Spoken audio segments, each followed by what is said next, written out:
gagner la guerre, un crois-tu qu'on les a eus? Matelot, en faire savoir, et surtout n'y met pas d'eau. Et pour fêter la victoire, Coffrepoche et Clémenceau.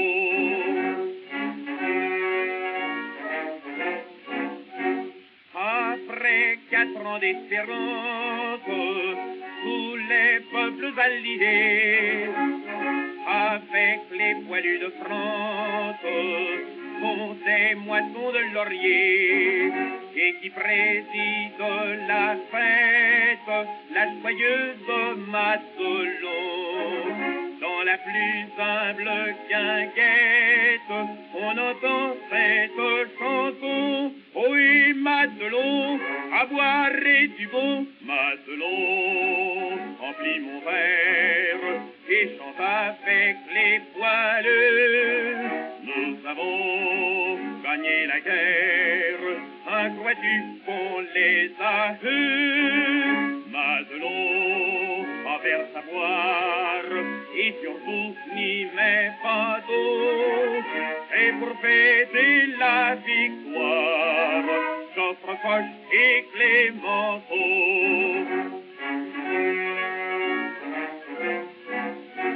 Sur le marbre et dans l'histoire, enfants, vous verrez gravés les noms rayonnants de gloire de ceux qui nous ont sauvés. Mais en parlant de vos pères, n'oubliez pas Madelon, qui versa sur leur misère la douceur d'une chanson. Chantons Madelon, la muse du front. Madelon, envers savoir, et chante avec les poilus. Nous avons eu la victoire, un crois-tu qu'on les a eus? Madelon, envers savoir, mais surtout n'y met pas d'eau. Et pour fêter la victoire, Coffrepoche et Clémenceau.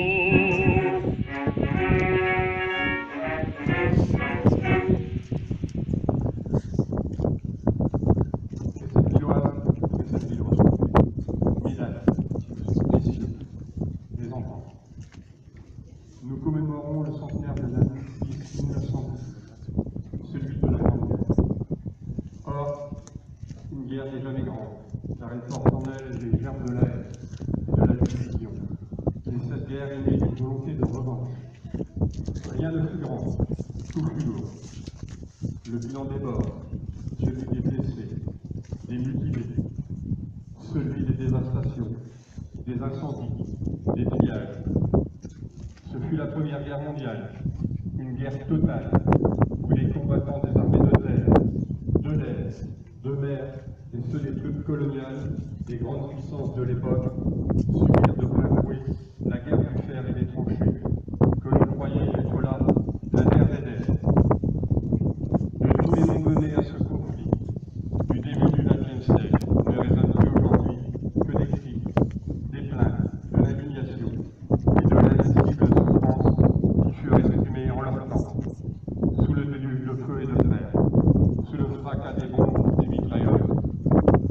Ce jour est donc l'occasion de se souvenir de tous ceux qui se sont retrouvés mobilisés, blessés, tués, qui ont donné leur vie, plus ou moins contraints, plus ou moins volontaires. Guerre de puissance, massacre de gens qui ne se connaissent pas, au profit de dirigeants qui eux ne se massacrent pas. Que cette ville se souvient et rend hommage à ces 105 morts pour la France, dont 80 poilus pendant la Première Guerre mondiale sur le champ de bataille.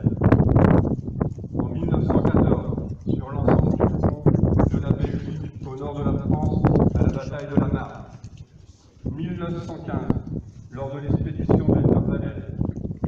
1916, Verdun avec la guerre des tranchées, la bataille de la Somme avec tous les lieux de mémoire qui retracent cette terrible période de notre histoire. En 1917, assistait à l'attaque du chemin des Dames, qui se solda par un échec.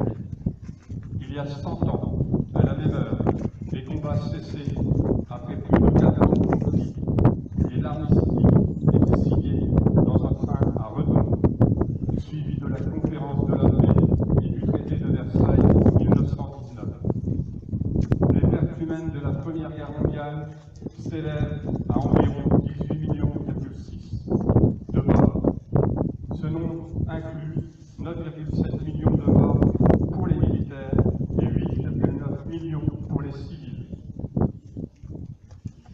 Nos monuments morts rappellent les sacrifices des poilus qui permirent à la France de rester libre.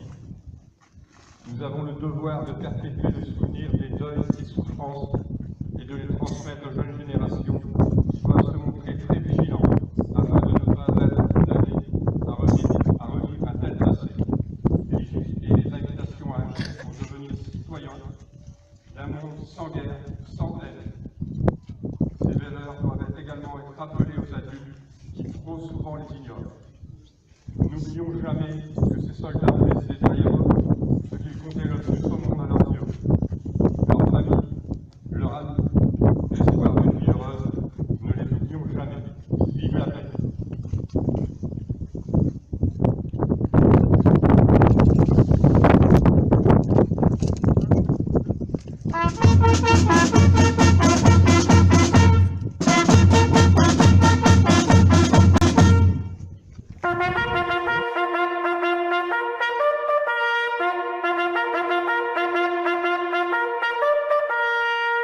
L'air est pur, la route est large, le clairon sonne la charge, les oies vont en chantant. Et là-haut sur la colline, dans la forêt qui domine, on les guette, on les attend. Le clairon est un vieux brave, et lorsque la lutte est grave, c'est un rude compagnon. Il a vu mainte bataille et porte plus d'une entaille depuis les pieds jusqu'au front. À la première décharge, le clairon sonnant la charge tombe frappé sans secours. Mais par un effort suprême menant le combat quand même, le clairon sonne toujours. Et cependant le sang coule, mais sa main qui le refoule suspend un instant la mort. Et de sa note affolée, précipitant la mêlée, le vieux clairon sonne encore.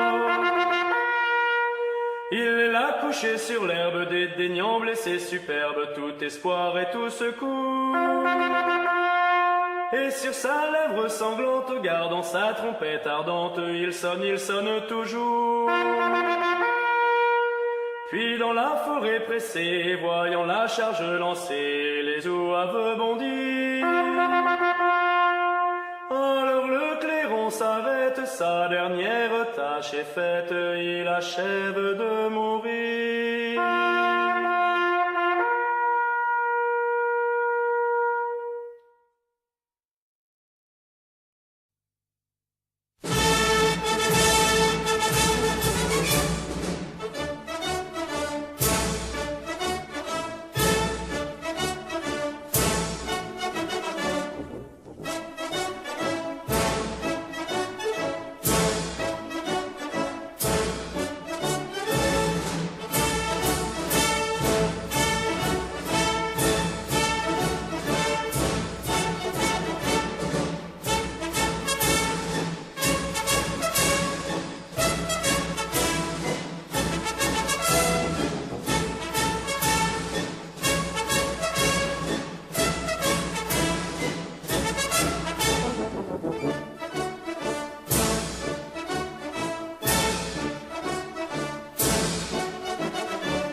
Notre cerveau. Voilà le CEDAP, en mémoire de nos poilus pour le 5e anniversaire de la fête. Bien entendu, tous également.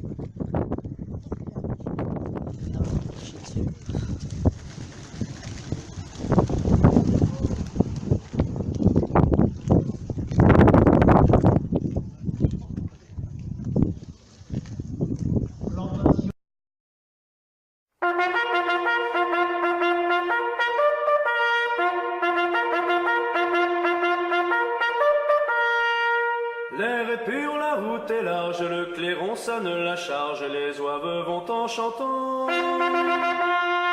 Et là-haut sur la colline, dans la forêt qui domine, on les guette, on les attend. Le clairon est un vieux brave, et lorsque la lutte est grave, c'est un rude compagnon. Il a vu mainte bataille et porte plus d'une entaille depuis les pieds jusqu'au front. À la première décharge, le clairon sonnant la charge tombe frappé sans secours. Mais par un effort suprême menant le combat quand même, le clairon sonne toujours. Et cependant le sang coule, mais sa main qui le refoule suspend un instant la mort. Et de sa note affolée, précipitant la mêlée, le vieux clairon sonne encore. Il est là couché sur l'herbe, dédaignant blessé superbe, tout espoir et tout secours. Et sur sa lèvre sanglante, gardant sa trompette ardente, il sonne toujours.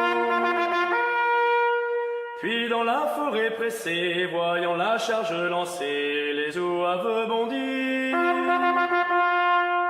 Alors le clairon s'arrête, sa dernière tâche est faite, il achève de mourir.